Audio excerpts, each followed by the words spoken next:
শুভনন্দন, ভালো থাকবেন। 5,000 টাকা করে দেবে বলেছেন, খুব ভালো কথা। 5,000 টাকা করে দেবে বলেছেন, খুব ভালো কথা।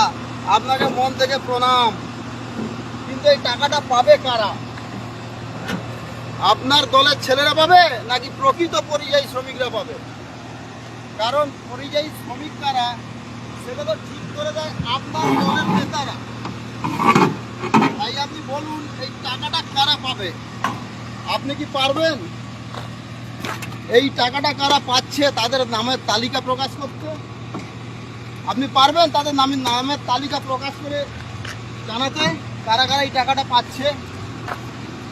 আপনি এতদিন ধরে কি করলেন বাংলায়? আজ 15 বছর ধরে কি করতে পারবেন?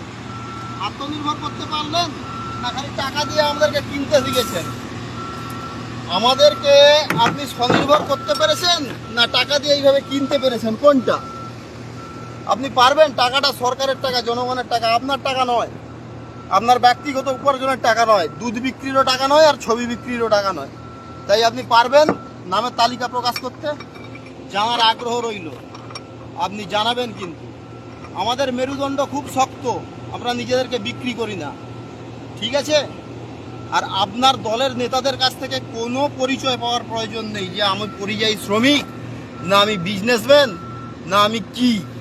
আমরা খেটে খাই এই 58 ডিগ্রি টেম্পারেচারে, কোনো চাল চুরি করি না, ঠিক আছে? ভালো থাকবেন।